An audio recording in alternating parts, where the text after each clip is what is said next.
एक बहुत ही महत्वपूर्ण आयाम है और वह है कि जीवन एक खेल के समान है, प्रभु की लीला है।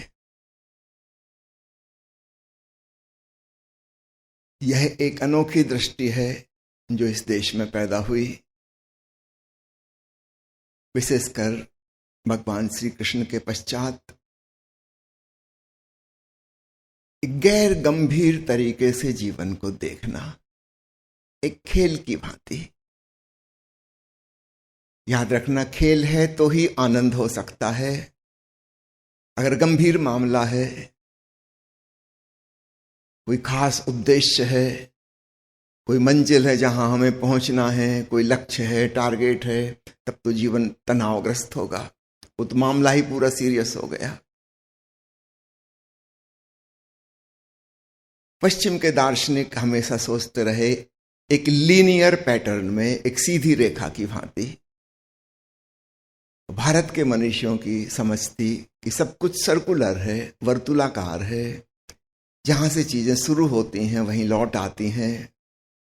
उद्गम और लक्ष्य अलग अलग नहीं है। जैन धर्म में उनकी धारणा है कि जहां से आत्माएं आती हैं उसको वो कहते हैं निगोद। वहां से आत्माएं पैदा होती हैं, फिर जगत में आती हैं, जन्म लेती हैं, जन्मों जन्मों की लंबी कहानी चलती है और इसका लक्ष्य है मोक्ष प्राप्ति। और जब मोक्ष प्राप्ति हो जाती है तो ये कहानी एक सर्किल की पूरी हुई। यहां तक तो बात पश्चिमी लोगों को समझ में आ जाएगी कि कहीं से हम आए हैं और कहीं हमें जाना है। लेकिन अब उसके बाद बड़ी अद्भुत बात कहते हैं महावीर कि निगोद और मोक्ष एक ही जगह का नाम है।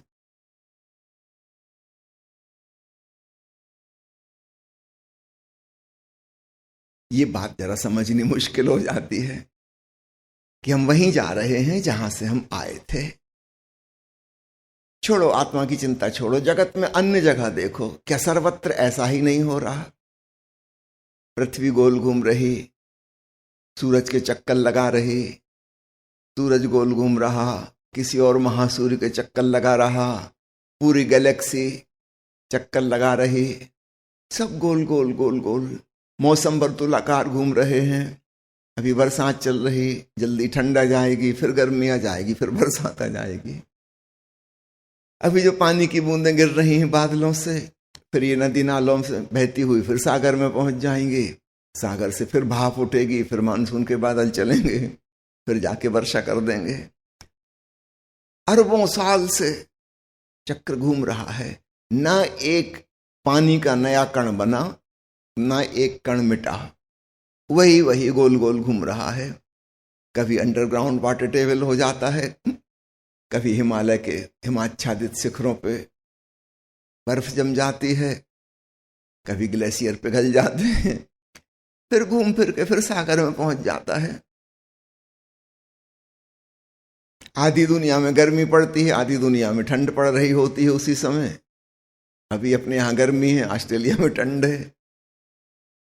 कुल मिला के सागर का उतना ही पानी रोज भाप बन के उड़ रहा है और उतना ही पानी रोज कहीं ना कहीं गिर रहा है।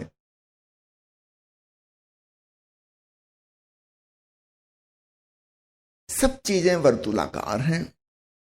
छोटे बच्चे को देखें, बिल्कुल असहाय, कुछ नहीं कर सकता, इतना कमजोर। फिर वो बड़ा होगा, युवा होगा, शक्तिशाली होगा, फिर प्रौढ़ होगा, फिर कमजोर होने लगेगा, फिर वृद्धावस्था आ जाएगी, बीमार हो जाएगा और फिर बिल्कुल वैसी ही लाचार स्थिति में पहुंच जाएगा जैसा बचपन में था। अब सर्किल पूरा हो रहा है, दुनिया से विदा होने का समय आ गया।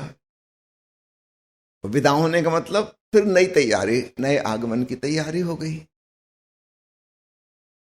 अब मुश्किल कहां खड़ी होती है? जब हम चीजों को लीनियर देखते हैं, सीधी रेखा में, फिर हम बहुत तनावग्रस्त हो जाएंगे।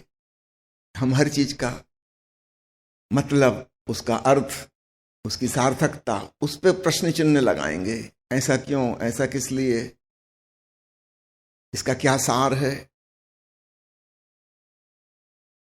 हमें कभी ख्याल नहीं आता कि कहीं ऐसा तो नहीं कि हमारा प्रश्न ही गलत है। बच्चा पैदा हुआ, बड़ा हुआ, फिर मर गया, फिर पैदा हुआ, फिर बड़ा हुआ, फिर मर गया, फिर बड़ा हुआ, फिर पैदा हुआ, फिर मर गया। कोई पूछे इसका सार क्या है? हमारा प्रश्न ही बहुत गंभीर है, और अगर गलत प्रश्न है तो उसका सही उत्तर नहीं दिया जा सकता। एक बात हमेशा ख्याल रखिए, यदि प्रश्न गलत है, इसका सही उत्तर नहीं हो सकता। कोई पूछे कि बताइए सूरज का जो प्रकाश है उसमें 7 रंग हैं, तो लाल रंग का स्वाद कैसा होता है और हरे रंग की सुगंध कैसी होती है? अब भाषा में तो लग रहा है कि ठीक है सवाल, लेकिन एग्जिस्टेंशियली रॉन्ग है। रंग में सुगंध नहीं होती और रंग में स्वाद भी नहीं होता।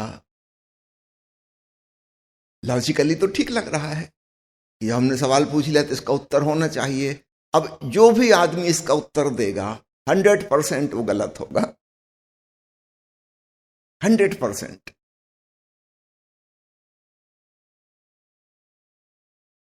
हमारे अधिकांश प्रश्न जो हम दार्शनिक रूप से सोचते हैं कि बड़े चिंतन मनन से निकले हैं, वो इसी प्रकार के होते हैं, बिल्कुल मूढ़तापूर्ण। उसका कोई सार्थक उत्तर हो ही नहीं सकता। फिर हमें उत्तर से तसल्ली नहीं होती। थोड़े दिन को हम मान भी लें, फिर हमें पता चलता है कि नहीं, हम भूल कर रहे। फिर हम सोचते हैं कि ये शास्त्र गलत, ये सिद्धांत गलत, ये गुरु गलत, किसी और गुरु की खोज करते हैं, पूछते हैं जीवन का उद्देश्य क्या है। फिर कोई बताने वाला मिल जाएगा, फिर हम उसकी बात मान भी लें, तर्कसंगत भी लगे, क्योंकि हम भी मानना चाह रहे हैं कि कुछ तो होना चाहिए उद्देश्य। फिर हम किसी की मान लेंगे, फिर एक उलझन में फंस जाएंगे। फिर थोड़े दिनों में लगेगा कि नहीं, कुछ भूल हो रही है। लेकिन हमको यह समझ में नहीं आएगा कि हमारा प्रश्न गलत है, और इसलिए जो भी आदमी इसका उत्तर दे रहा है वो भी भ्रांति में है। इसका उत्तर हो ही नहीं सकता। लाखों साल से वही सवाल पूछे जा रहे हैं, भांति भांति के उत्तर समय समय पे युग युग में बदलते रहते हैं। पुराने उत्तर गलत साबित हो जाते हैं, फिर हम नए उत्तर, नए ढंग के उत्तर, नई भाषा, नई टर्मिनोलॉजी, और कठिन उत्तर पहले से ज्यादा। लेकिन हल नहीं होता, वो सवाल यहीं के तहां खड़ा रहता है कि जीवन का उद्देश्य क्या है। थोड़ा पलट के देखें, कहीं ऐसा तो नहीं कि प्रश्न में ही भूल चूक है। समझना बड़ा मुश्किल है। तो गंभीर मामले में हमारा अहंकार जुड़ा होता है। गंभीर मामले में मान लो विकासवाद की थ्योरी है, बैक्टीरिया, वायरस और अमीबा से होते होते हम मनुष्य बन गए। हम एकदम राजी हो जाते हैं। क्यों? क्योंकि इसमें पता चलता है कि हम श्रेष्ठ हैं, हम महान हैं, देखो हम मनुष्य हैं, विकास के शिखर पे पहुंच गए। हमारी तो बात ही अलग। एकदम हमको ईगो सेटिस्फेक्शन होता है कि हां, जरूर विकास हुआ होगा।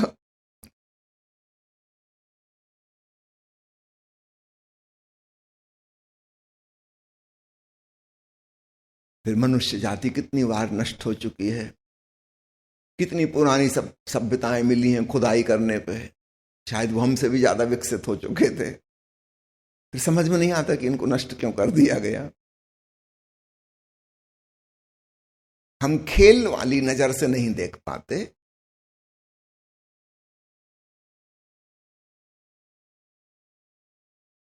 लीनियर थिंकिंग में हम खूब इगोइस्टिक होते हैं, जैसे हम कोई महान कार्य कर रहे हैं, भारी उद्देश्य, बड़ी जिम्मेवारी, उत्तरदायित्व हम पे है, ऐसा लगता है। लेकिन याद रखना, फिर हम कभी रिलैक्स नहीं हो सकते, क्योंकि जिंदगी अनएक्सपेक्टेड टर्न्स लेगी, अचानक मोड़ आ जाएंगे, सब कुछ उलट पुलट हो जाएगा, हमारी सारी थ्योरी फेल हो जाएगी। हम जो भी सोच रहे थे वो पता चला वो सब गलत साबित हो गया। क्योंकि हमारे जैसे ही मनुष्य हमारे चारों तरफ मौजूद हैं, उनका भी अहंकार जुड़ा हुआ है, तो कोई क्वेश्चन नहीं उठाता। भारत देश में आप कहो भारत महान है, कोई सवाल नहीं उठाएगा, क्योंकि वो भी खुश होते हैं कि भारत महान है, इसमें वो भी महान हो गए। चाइना में जाके मत कहना, पाकिस्तान में जाके मत कहना।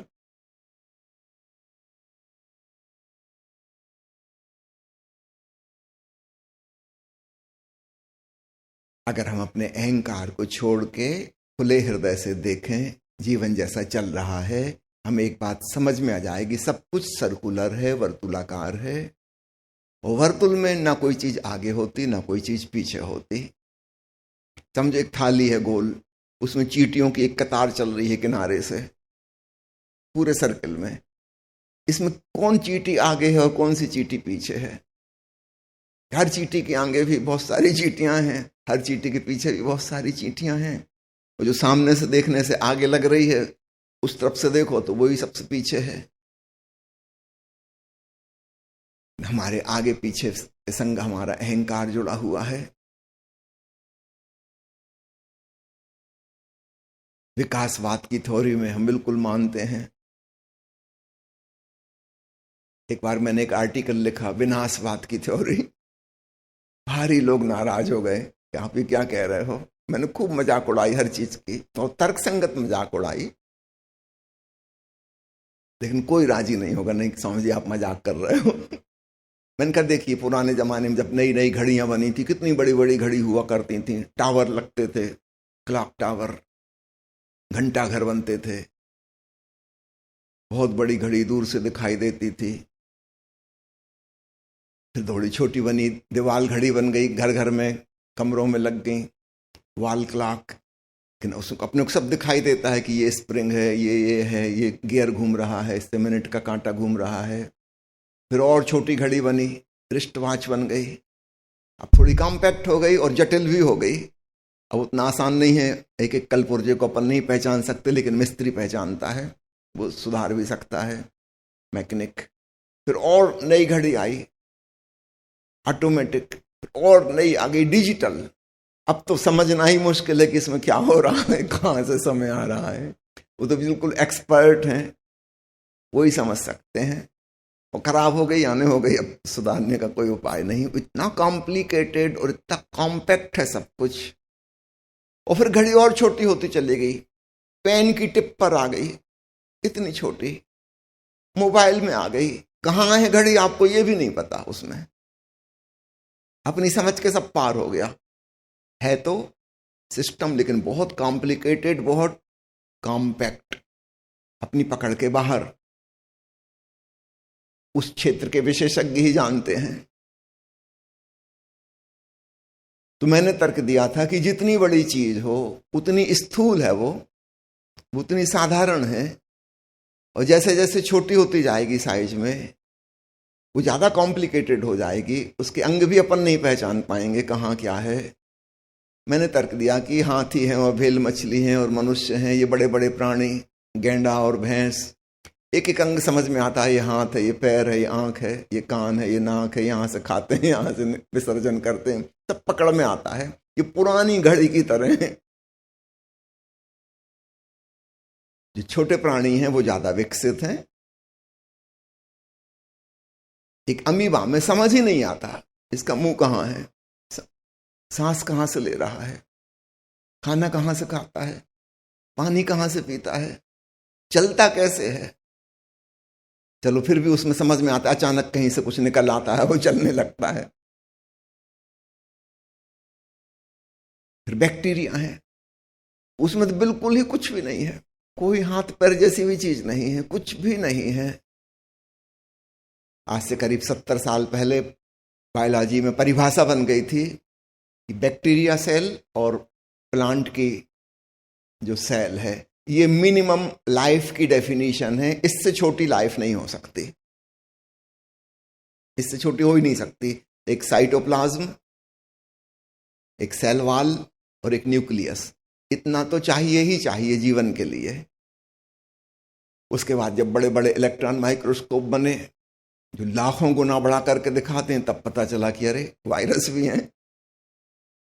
अब फिर नई मुसीबत खड़ी हो गई, ना उसमें साइटोप्लाज्म है, ना उसमें सेल वाल है, सिर्फ न्यूक्लियस की प्रोटीन बस, और कुछ है ही नहीं। और जीवन की क्षमता उसकी अद्भुत। अभी देखा था, कोरोना महामारी फैली थी, सारी दुनिया की मेडिकल साइंस को उसने हरा दिया। उस कीटाणु ने जो दिखाई भी नहीं देता, 1,00,000 गुना बड़ा करो तब एक पिन पॉइंट डाट जैसा नजर आएगा, इतना छोटा। पहले तो यही नहीं समझ में आ रहा था कि ये जीवित है।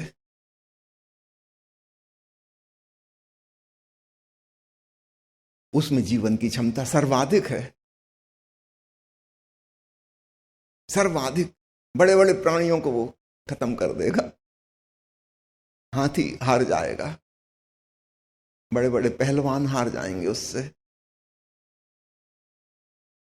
तो मैंने उसमें सिद्ध किया कि बड़े जो हैं वो बहुत ही स्थूल हैं, जो दिखाई दे रहे हैं। जैसे जैसे सूक्ष्म होते गए, छोटे होते चले गए, ज्यादा विकसित होते चले गए, बहुत कॉम्पैक्ट होते चले गए, अदृश्य होते चले गए। तो एक हाथी को कितना खाना चाहिए देखो, तब जाके वो अपना जीवन यापन कर पाता है। एक बैक्टीरिया को कितना चाहिए? बड़ी घड़ी में चाबियां भरनी पड़ती थी, घंटा घर पे आदमी चढ़ता था रोज चाबी भरने के लिए, बड़ी मेहनत होती थी। अभी आपकी डिजिटल वॉच में आपको पता ही नहीं कहां से एनर्जी आ रही है। एक छोटी सी कॉम्पैक्ट बैटरी, अगर आप सिर्फ घड़ी चलाओ उससे 10-20 साल तक चलती रहेगी। ऑटोमेटिक वॉच में कोई बैटरी भी नहीं है, आपके हाथ ही जो हिल डुल रहा है उसी से पर्याप्त है, मूवमेंट से, उससे वो चलती रहेगी। आप लोगों को पता है कि नहीं पता कि जब ऑटोमेटिक वॉच आई थी बिना चाबी वाली, तो ओशो को बड़ा शौक था घड़ी पहनने का। उन सबसे पहले वो वाली घड़ियां बुलवाई, लेकिन बड़ी मुसीबत हो गई, वो घड़ी उनके हाथ में चलती ही नहीं थी। हम लोगों को पता नहीं हम कितने रेस्टलेस हैं और अपने बॉडी मूवमेंट होते रहते हैं।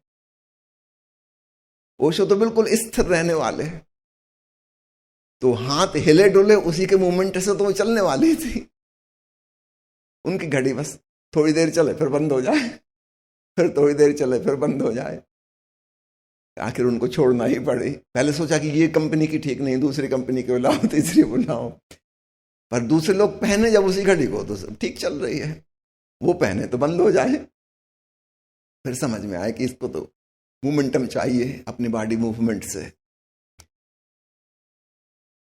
इतने सूक्ष्म कंपन से वो चल रही है। हम उसको ज्यादा विकसित कहेंगे कि वो घंटा घर पे चढ़ के आदमी चाबी भरता था, वो ज्यादा विकसित है। जितनी कम एनर्जी से चल जाए उतनी विकसित। तब तो फिर पेड़ पौधे ज्यादा विकसित हैं, सूरज की धूप से उनकी जिंदगी चल रही है। इतनी कम ऊर्जा।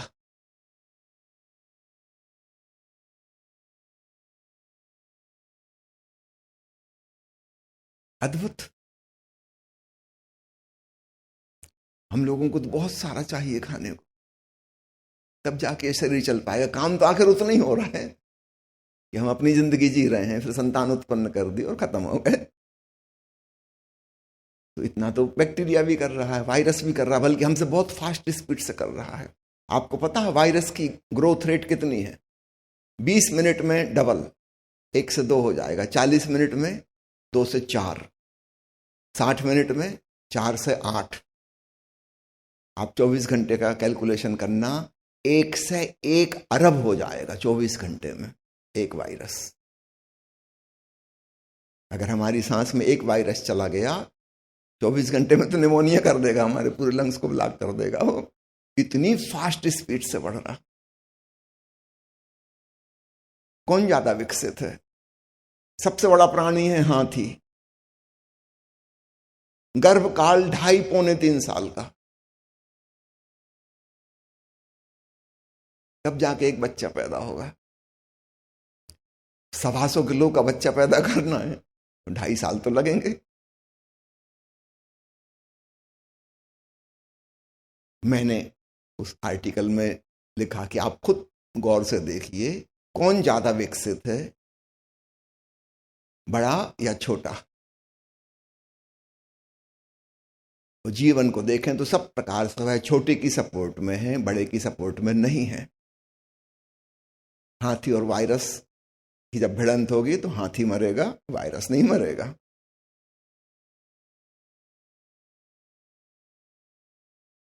प्रकृति उसको बचा लेगी, क्योंकि वो मोस्ट इवॉल्व्ड प्राणी है, उसकी रक्षा तो की ही जाएगी। अभी तीसरा विश्व युद्ध हो जाए, हम सब बड़े बड़े प्राणी, मनुष्य, दूसरे जानवर मर जाएंगे, बैक्टीरिया वायरस का कुछ नहीं बिगड़ेगा, क्योंकि आगे फिर उन्हीं से जीवन चलना है। प्रकृति उनकी रक्षा कर लेगी, बचा लेगी। वो मिट्टी में भी छुपे हैं, बर्फ में भी छुपे हैं, सागर में भी छुपे हैं। हम लोग सोचते हैं कि पेड़ पौधों से हमको ऑक्सीजन मिलती है, ये वाली बात सिर्फ 20% सही है। आधुनिक रिसर्च से पता चलता है कि वायुमंडल में जो ऑक्सीजन आती है इसका 80% समुद्र से आता है, जंगल से नहीं आता। जंगल से आने वाली सिर्फ 20% है। 80% समुद्र में अदृश्य शैवाल हैं, बहुत छोटे प्लांट जो हमें दिखाई नहीं देते, पूरे समुद्र में उस भरा हुआ उससे। वो ग्रीन कलर, उसमें क्लोरोफिल है, वो सूरज से अपना भोजन पकाता है और उस प्रोसेस में जो ऑक्सीजन छूटती है बाहर, वो हमारी वायुमंडल का 80% ऑक्सीजन है।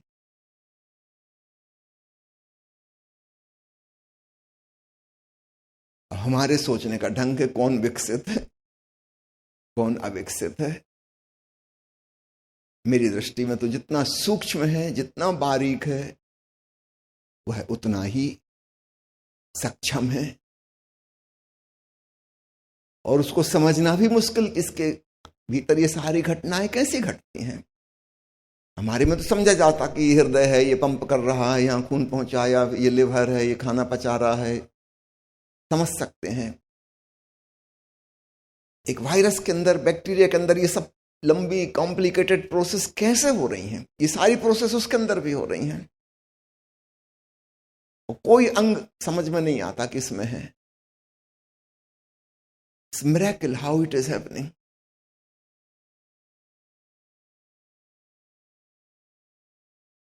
ये सब आपसे इसलिए कह रहा हूं कि हम जो सोचते हैं कि हम विकसित प्राणी हैं, ये भी हमारा ख्याल है। हो सकता है इससे बिल्कुल ही उल्टा हो, बिल्कुल उल्टा हो।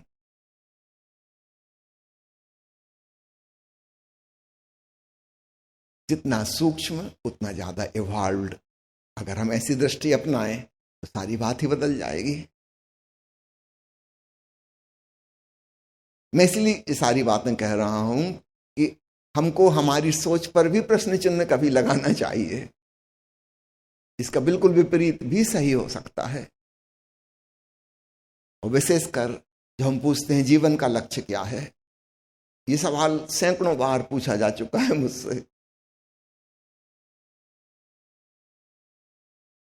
और जो पूछते हैं उनसे मैं कहता हूं कि तुम पहले भी किसी न किसी से पूछ चुके होगे, उसका उत्तर सुनकर तुमको कोई संतोष का अनुभव हुआ?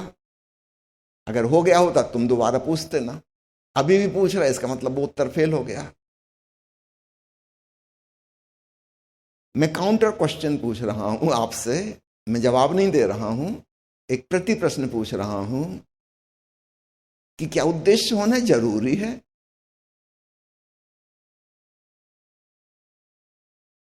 अगर मनुष्य ना हो धरती पे तो किसी भी प्राणी को, पशु को, मछली को, मच्छर को इस बात की चिंता होगी कि उद्देश्य क्या है। सब मजा कर रहे हैं, सब मस्ती में हैं। एक आदमी को एक ख्याल सोचता है उद्देश्य क्या है, और ऐसे लोगों को हम समझते हैं बड़े ज्ञानी हैं, गंभीर हैं, दार्शनिक हैं, महात्मा हैं, इतनी महत्वपूर्ण सवाल उठा रहे हैं। और जिसके मन में सवाल नहीं उठता उसे हम कहते हैं साधारण आदमी, संसारी, पापी। इतनी गंभीर मुद्दे की बात हो रही, इसको कुछ इंटरेस्ट ही नहीं।